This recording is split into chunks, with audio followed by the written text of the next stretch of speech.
Boa noite para todo mundo. O tema hoje vai caminhar entre o ciúme e passar pelo sexo no puerpério. A gente tem a convidada a Lohane, psicóloga, e a gente vai seguir o mesmo padrão que a gente tem feito, né? Quem tem acompanhado as últimas lives sabe que a minha proposta é que a gente possa tentar responder da melhor forma possível, da forma mais transparente possível, as perguntas que têm sido direcionadas a mim através do direct. Então, vamos começar?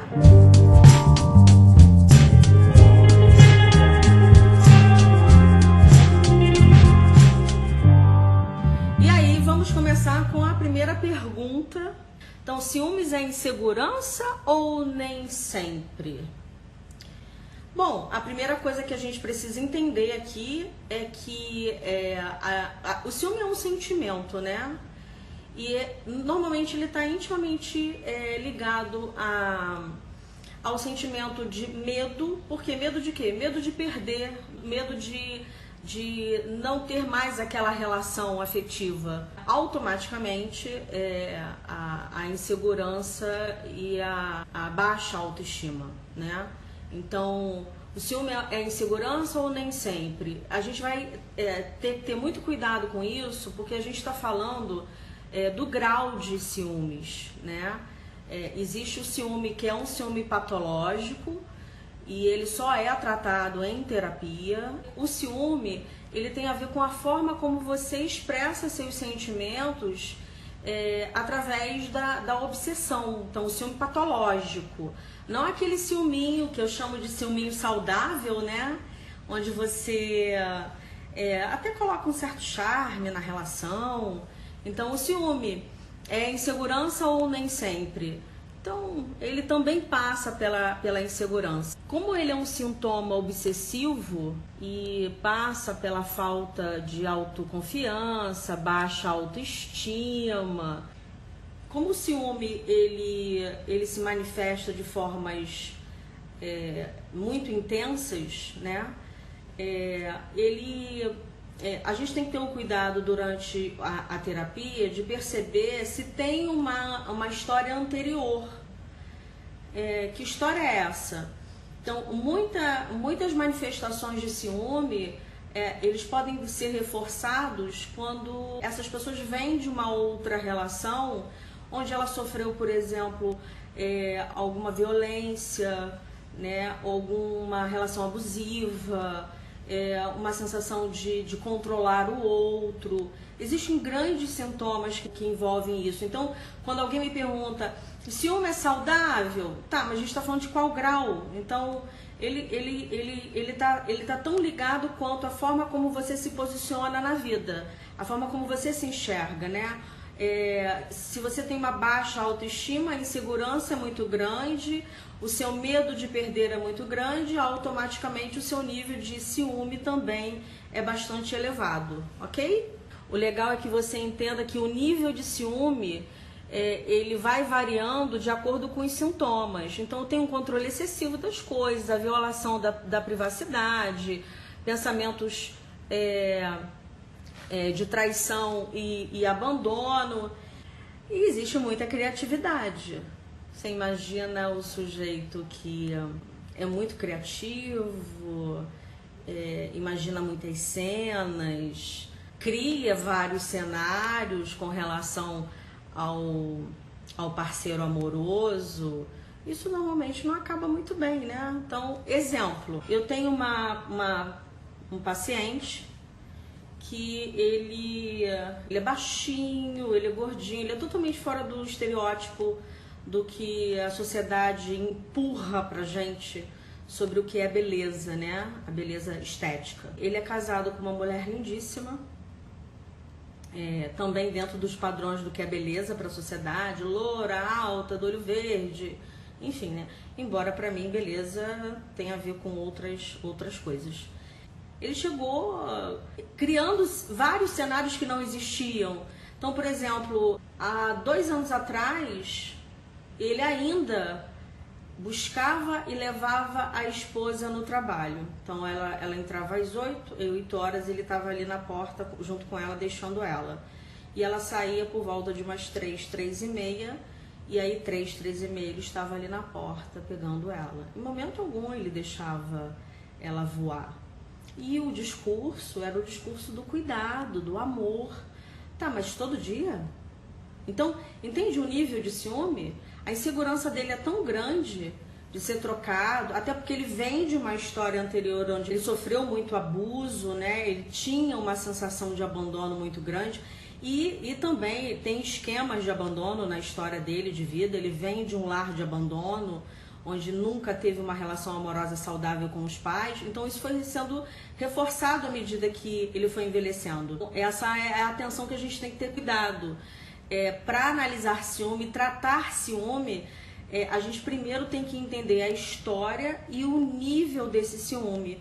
E aí a gente entende o sujeito e acolhe, faz o acolhimento adequado e automaticamente ele consegue inverter esse jogo que fica menos obsessivo. E aí acho que eu acabei respondendo essa pergunta, né? Se existe um nível de ciúmes que é aceitável, o ciúmes não faz bem para a relação. Uma pitadinha é bem gostoso, né? Você imagina, você não tá numa semana legal, e aí você sai com os amigos, quarentena maldita, que saudade do barzinho. Porque vida social é tudo. E você tá ali, meio a semana foi muito agitada, né? Você trabalhou muito, mal olhou pra você, e aí você tá ali com um parceiro e de repente chega uma pessoa e te olha diferente, você nota que tem um olhar de desejo, porque a gente sabe quando alguém tá olhando pra gente com desejo. Você é automaticamente invadida por uma sensação de empoderamento. E o parceiro nota também, né? Existe ali uma conversa muito leve, invisível, que a gente vai dando conta, né? Todo mundo já passou por isso. Isso não é exclusividade da Andréa Lucena nem dos pacientes dela. Você acaba flertando sem perceber, né? Porque você joga o cabelo, dá um sorriso. E aí o parceiro, que não é obsessivo, que não é patológico, dá um chute na mesa, ou te dá um beliscão, ou vamos embora pra casa, enfim. Todo aquele esquema que a gente entende como é que funciona. Esse ciúme é gostosinho, né? Agora o outro manda pra terapia. Tem um monte de terapeuta aí bom, né? Eles inclusive estão atendendo online. É só você buscar e encomendar, encaminhar e encomendar um terapeuta para essa pessoa, né? Dizem que uma pontinha de ciúme indica zelo, amor, carinho. Verdade. Já vou aqui dizer que é verdade. Eu acho qualquer ciúme ruim. Bom, já estamos falando de um sujeito radical, né? Qualquer ciúme? Não, o ciúme também tem um plus. Não consigo achar saudável. Ok, então existe algo dentro de ti que você não sabe administrar bem. Alguém desejar o seu ser amado, né? Aquele ser amado, ele é só seu, sentimento de posse total. Daí me tiram como sem coração, indiferente, frio. Meu amigo ou minha amiga, não sei quem foi que mandou, frio? Mas exatamente, você está coberto de emoção, cadê a frieza? Nenhuma. Penso que amor e zelo são notáveis na prática, se puder comente. Então já comentei, né?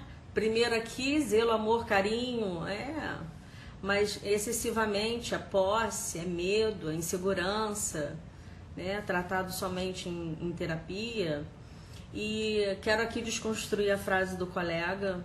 Não, você não é uma pessoa sem coração. Não, você não é indiferente. Não, você não é frio. Ao contrário, você está sentindo e muito. E muito provavelmente o amor é muito importante na sua vida, né? E sou ciumenta. Quem não é, Rosane? Quem não é ciumenta? Eu concordo que o ciúme moderado é válido sim. Pô, só né?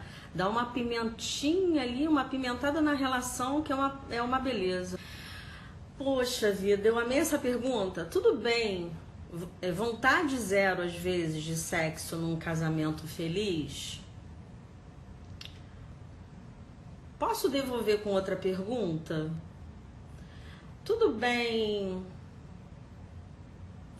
eu não tá com vontade de olhar pra tua cara, mas eu tô dentro de um casamento feliz? Hoje eu não tô afim. Vontade zero de você? Tá tudo bem?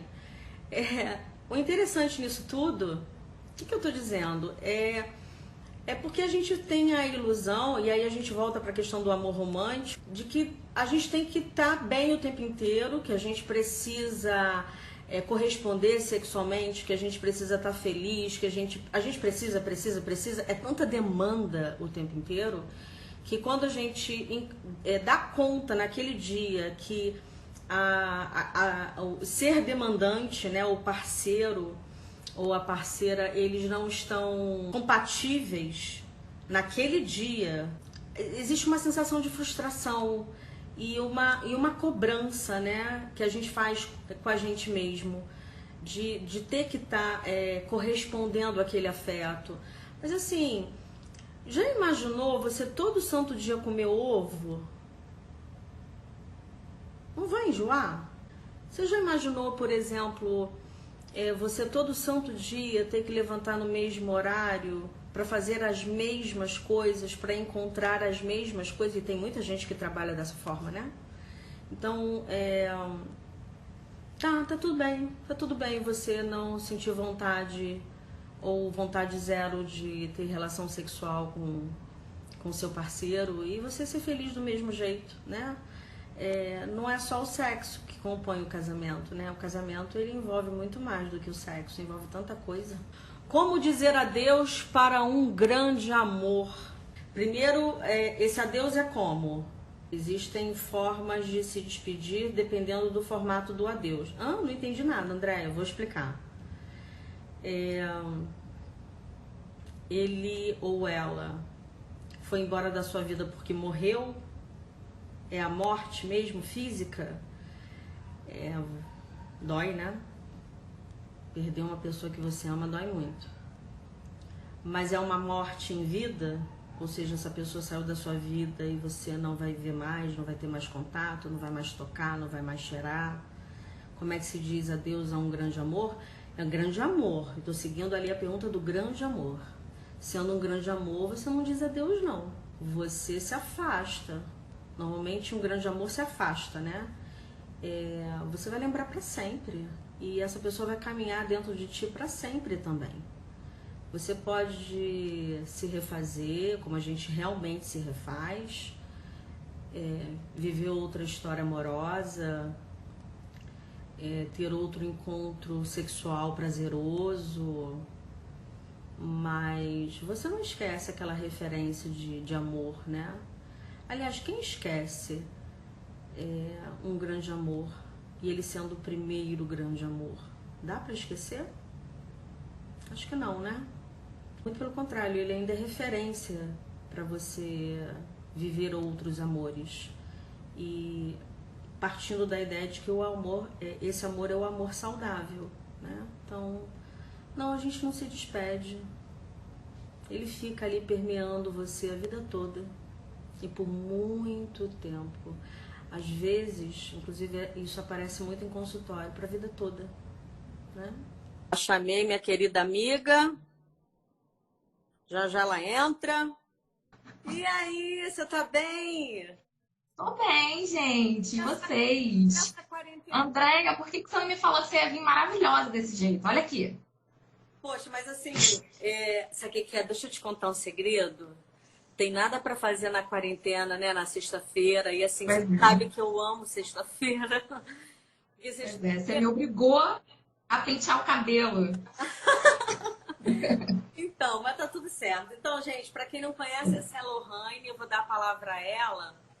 Porque nada como uma psicóloga e uma mulher para responder essa pergunta que vai vir aí, mas antes da gente introduzir a pergunta, eu queria primeiro que a Lohane se apresentasse. Então, a palavra é sua, Lu. Então, para quem não me conhece, sou Lohane Gonçalves, psicóloga clínica, atualmente trabalhando ativamente na abordagem de terapia de esquemas, né? E muito ativamente com gestantes, puérperas, tentantes, tentando fazer um acolhimento para esse público que é tão rotineiro, mas ao mesmo tempo tão invisível, né? A gente olha para os gestantes, olha para as tentantes, olha tão bonitinha, grávida, ai que barriga linda, mas ninguém lembra dessa grávida no momento de puerpério, né? Ninguém ou a maioria das pessoas. Eu tento fazer esse trabalho de acolhimento para esse público que está elaborando um luto, né? Queria aproveitar aí, antes da gente lançar a pergunta que foi feita, e que você pudesse explicar para o pessoal que não sabe o significado da palavra puerpério. Há anos atrás, eu não sei como que é a formação de base de vocês, mas eu fui criada pela minha avó, em contato com tias, tios. E na época o puerpério era conhecido como resguardo, né? A mulher tá de resguardo, tá parida ali, não pode fazer nada, todo mundo tem que fazer tudo por ela, porque se ela quebrar o resguardo, lascou-se, né? E o que é o puerpério no final das contas? Ele é o resguardo físico e emocional dessa mulher que está passando por um processo de doses cavalares, hormonais, emocionais, físicas. Então, é tudo isso misturado que, no final das contas, propicia uma mulher mais sensível, mais melancólica, por muitas das vezes, né? Que não está identificando o que ela está sentindo, né? E assim, é importante ressaltar também, cara, o Hugo leu meu pensamento aqui, que o homem também passa por esse processo, né? Então, assim, o puerpério é um momento específico da mulher, mas que é compartilhado com esse homem, com esse parceiro ou com essa parceira, e que é mutuamente vivido com a sua rede de apoio. Eu queria te perguntar, essa é uma provocação antes da pergunta oficial, tá? Maridão tá ajudando e entende isso? Ou podemos, quando acabar a quarentena, a gente dá 2 tapas na cara dele? Então, aí a gente entra num processo social, né? Ele não tá ajudando. Eita, lasqueira. Ele tá fazendo a parte dele como pai, né? Porque a gente tem essa tendência a dizer que o homem ajuda a mulher a cozinhar, a lavar roupa. Não, gente. Se 2 pessoas moram num apartamento e 2 pessoas precisam comer, as 2 precisam cozinhar, certo? Você viu que a palavra que eu utilizei, que é ajudar, é porque essa é a palavra que socialmente todo mundo usa, né? Que na geração anterior, até a minha geração anterior, né? Essa era a função da mulher. A mulher era muito mais a mulher do lar do que a mulher do lar do negócio, né? E o marido ele só saía para trabalhar, enfim. A gente foi desconstruindo isso. Os homens ocuparam outros lugares e nós também. Eu acho que está no meio de uma grande negociação disso agora. E a palavra não é mais essa, né? Ele só está fazendo a função dele. Parte dele. Exatamente. E essa sua colocação ela é importante para que a gente entenda que nós, mulheres, e aí é um recado para a mulherada, tá? A gente também precisa dar uma nova palavra. Então, o homem não está mais ajudando a gente, não. Ele está fazendo a função dele de pai. Então, a gente também tem que mudar esse discurso. Esse não é só um discurso masculino. Esse é um discurso muito mais feminino, né? Gente, para quem não sabe, a Andrea foi minha professora na faculdade, tá? E eu lembro de uma frase que, assim, eu levei pra vida na hora que ela falou, os homens continuam machistas, mas quem é que tá criando esses homens? Né? E aí a Chimamanda, maravilhosa, fez um livro. E aí ela fala exatamente sobre isso. A gente, enquanto cuidador e educador, a gente precisa começar a desconstruir esses conceitos machistas, sabe? Porque, assim, eu vou dizer pra vocês que muitas das vezes eu me pego sendo machista e o Renato me pega questionando. Fala assim, você tem certeza que é isso? E ao contrário, ele faz coisas que são machistas, e eu me pego questionando. Então, assim, o quanto a nossa rede de apoio e a nossa rede de decisão é muito coerente e coesa a ponto da gente conseguir escutar um ao outro para reproduzir isso para Liz, por exemplo. E não só para Liz, para outras pessoas, né? Então, vamos para a pergunta, Lô, para o pessoal saber o que Vamos. ela aqui. Então, libido da mulher após a gravidez. Como ter tesão, fazer sexo depois de ser mãe? No meu caso, ficamos 1 ano sem sexo. Não dá vontade nem de satisfazer de nenhuma forma o marido. Eu vi que alguém perguntou aí antes que era: tudo bem zero sexo no casamento feliz? Tá tudo bem. E agora eu te pergunto, tudo bem zero sexo depois de uma criança? Tá tudo bem também. Às vezes, muitas vezes, a gente fica se questionando assim. Vem a vozinha, né? Lá daquela crença desvalidante que foi criada há muito tempo atrás, que é, se você não transar com seu marido, sabe o que acontece? Continua, André Luciana. Ele vai te trair e te trocar por outra. Uhum. E aí, o que gera em você? Culpa, sensação de inutilidade, sensação de autossacrifício, inclusive. Aí a gente vê muitos esquemas ativados em autossacrifício, no sentido de eu preciso transar mesmo sem vontade, porque se eu não transo, o meu marido vai arrumar outra na rua. Agora, a grande questão é, o que esse marido e essa mulher, essa esposa, eles estão praticando dentro dessa relação para não ativarem a libido, né? Tem a Mari Stock, ela é uma terapeuta sexual maravilhosa, e ela fala assim, gente, libido não está só relacionado ao sexo, libido é energia. E como você tem dissipado a tua energia ao longo do teu dia? Porque assim, quando você tem uma criança pequena, você vai dissipar a tua libido para aquela criança, né? Você tem uma casa para organizar, você vai dissipar a tua libido para aquela casa.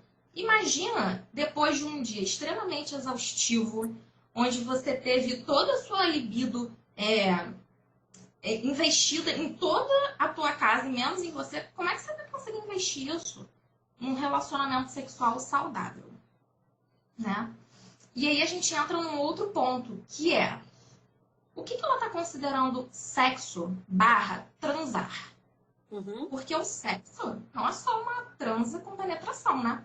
Sim. A gente está falando de sexo ser o comportamento que aquele casal vai ter para que ambos cheguem no orgasmo.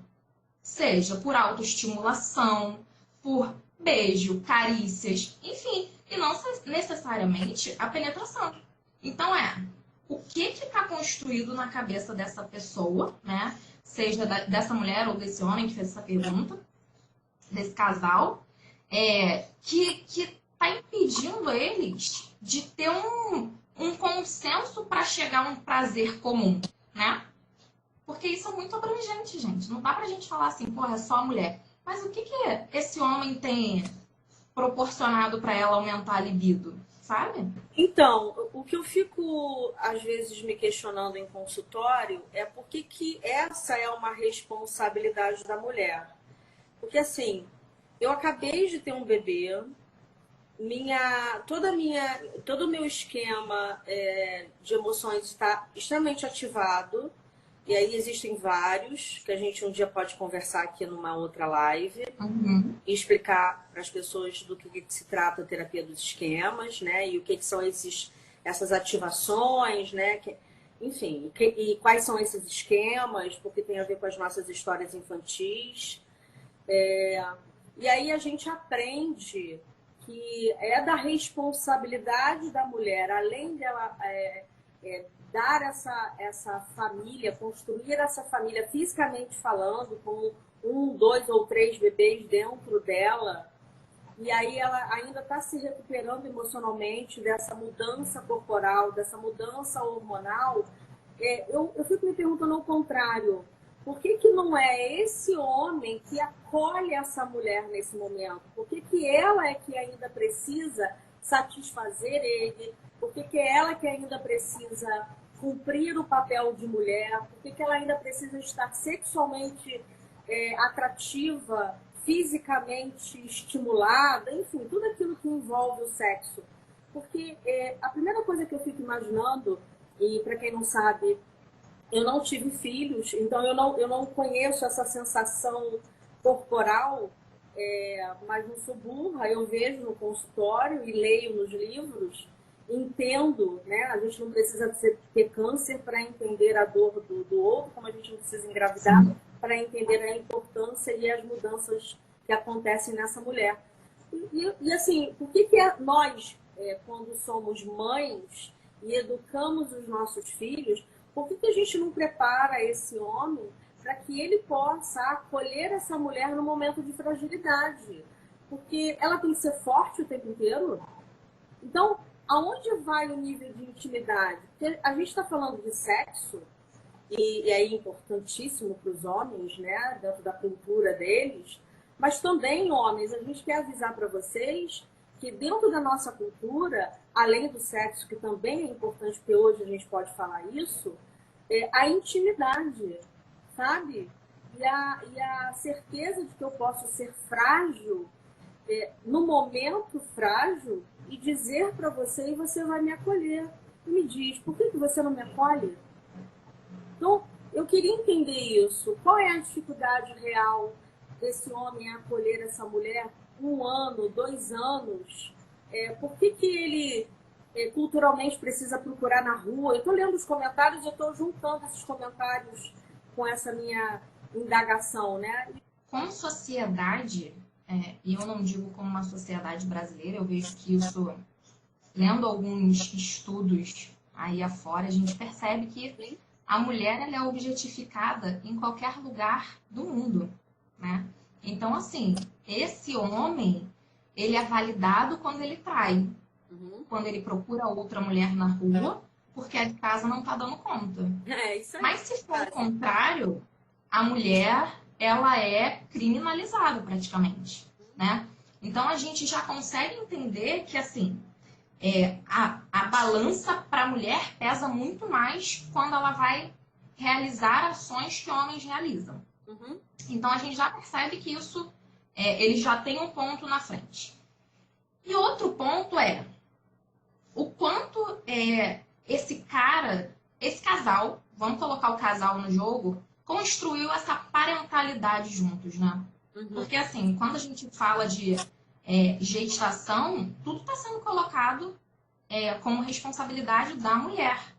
Só que esse homem também está sendo pai, ele também está sendo modificado, ele também está recebendo uma série de informações novas.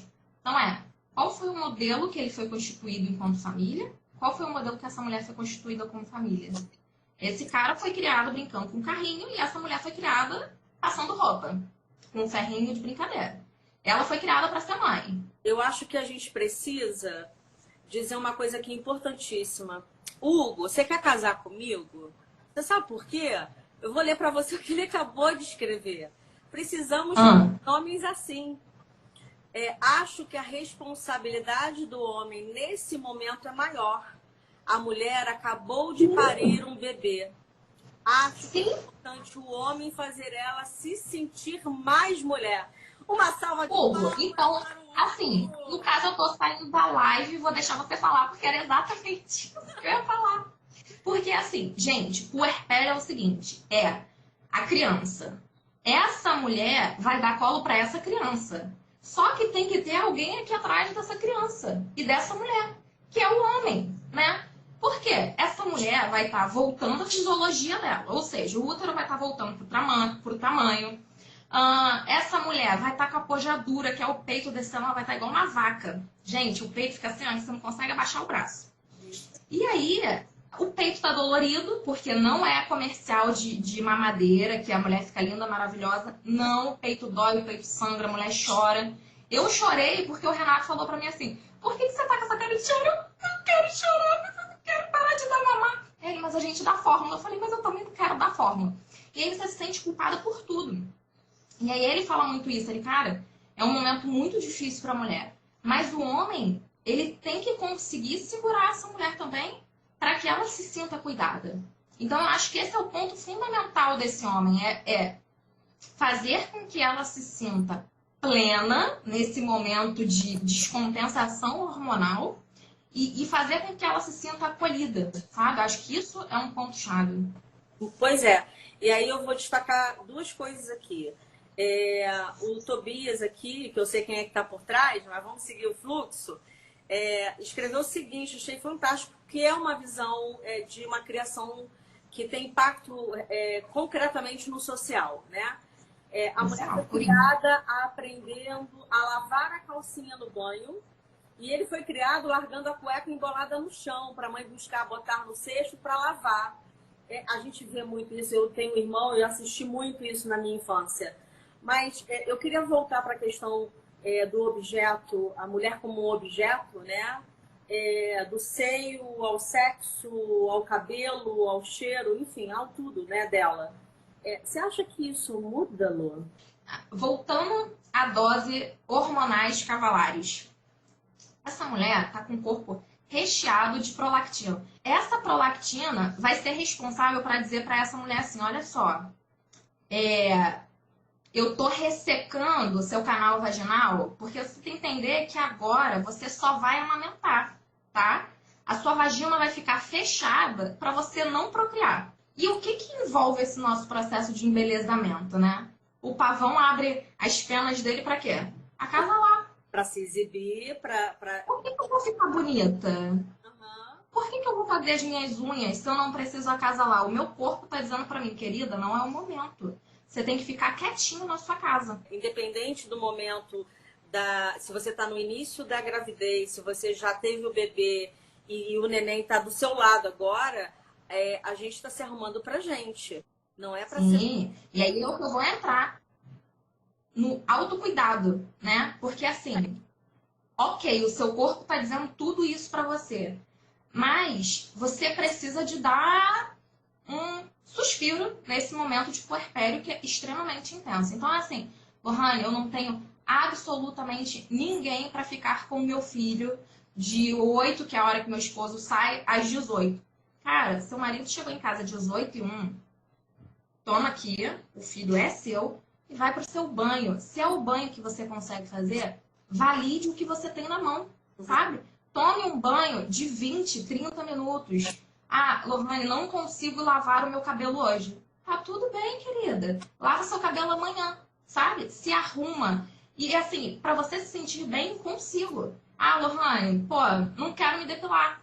Tá tudo bem também, sabe? Você tem que começar a questionar coisas que são de fato seu querer ou coisas que foram embutidas por uma sociedade que dizem o que a gente tem que fazer, sabe? Pra ser perfeito. E não é. E aí, quando eu falo de objeto, antes de eu finalizar, pra gente poder fechar já, eu queria fazer um comentário aqui da Gabriela. Ô, Hugo, se você não quiser casar comigo, a Gabriela acabou de se oferecer aqui também, tá? Ela tá na fila. Gente, eu quero ler muito esses comentários. Depois você vai ler no final da live. Eu falei do objeto, né? E eu perguntei se isso muda. Agora eu quero socialmente o que você pensa e o que você vê no seu consultório. Você acha sinceramente que a gente também está mudando? Que nós também estamos diminuindo a forma como a gente enxerga a mulher sob o ponto de vista de objeto ou não? Em consultório, eu vejo um 50-50, sabe? Eu vejo muitas meninas, assim, se desconstruindo de uma forma muito bonita e, ao mesmo tempo, muito dolorosa, né? Porque dói mudar, dói questionar pai e mãe, dói questionar a sociedade que diz que a gente tem que fazer uma série de coisas. E eu vejo pessoas muito à frente do tempo e que me fazem questionar. Se algumas atitudes que eu tomo são, né, coerentes com o tempo que a gente está entrando. Então, assim, eu vejo que o social tá dando uma mudada. Devagar, com um pouco de restrições, mas isso está começando a acontecer. E, assim, eu sempre falo que parir é político, né? Então, assim, não só parir é político. Gente, ser mulher é político. Ser mãe é político. Ser profissional é político. E eu não estou falando de política, tá? Não estou falando de políticos. Sim. Eu estou falando de política. Debater, questionar, mudar uma sociedade, sabe? Porque, assim, quando você fala... Eu optei por um parto natural. E quando eu falei assim, vou fazer um parto natural e eu tenho um plano de parto. As pessoas, meu Deus, mas você pode não sentir dor. Por que você vai escolher sentir dor? Falei, gente, porque é a minha vontade. Vocês podem acolher a minha vontade? O social não acolhe a vontade da mulher. Ah, mas você pode ir pra cesárea, fazer a unha, fazer o cabelo, vai ficar mais bonito. Gente, o natural não é marcado, não é programado, sabe? Isso O aí. natural é você ser mulher. Mas a objetificação social da mulher é tão grande que ela tem que estar bonita na hora de parir. Porque ser visceral, ser a mulher, ser ancestral, é feio. Olha isso, olha o ponto que a gente chegou, sabe? Então, assim, tudo na nossa vida é objetificado, é socializado. Então, assim, a gente tem muito que desconstruir tudo isso, sabe? E começa nas escolhas. Escolher é político, se informar é político. Muito bem. Ô, Lô, se a gente quiser encontrar você, se alguém tiver interesse em buscar atendimento, como é que a gente faz para te localizar? Então, eu tenho uma página profissional que se chama Ombro para Mães, que é o meu projeto voltado especificamente para essas mulheres que estão desenvolvendo a sua parentalidade, né? Seja ela no processo de tentante, seja no processo de gestação ou de puérpera. E eu tenho meu Instagram pessoal também, que é Lohane Gonçalves, depois eu posso colocar aqui. E tem o meu WhatsApp, que vocês podem pedir lá no direct, que eu não vou colocar meu número aqui, porque assim, a gente tá sofrendo nesse momento de pandemia com trote, gente. Vocês não acreditam nisso. Mas a gente tem sofrido muitos trotes, inclusive pessoas que dizem que querem terapia e no final das contas dizem que não é terapia, que é para mandar nudes. Pasme, a objetificação da mulher enquanto profissional. Muito bem. Então, assim, calma aí que tem uma criança invadindo aqui, peraí. Vamos invadir! Vamos invadir! Até o homem invadiu, ninguém chamou ele aqui, né? Não tem essa de ninguém chamou, não. Renato, chega pertinho pra gente ver o tamanho da bochecha dela. Gente, essa é a Liz. E esse é o Fala, oi, gente. que eu... Oi, Alice, a câmera. Dá tchau. Pô, que saudade! Dá tchau. Lô, obrigada pela sua participação, viu? Foi um prazer ter você aqui. Ai, gente, o prazer foi todo meu. E espero que a gente possa se encontrar depois dessa quarentena pra gente viver. Tá bom? Um grande beijo. Sim, viver com intensidade sendo muito mulheres. É isso aí. Beijo. Tchau, gente! E a gente vai ficando por aqui. Agradeço a participação de todos. No final eu vou ler tudo com calma o que foi escrito e aos pouquinhos eu vou dando um feedback. Tá bom? Grande beijo, até semana que vem. Tchau, tchau.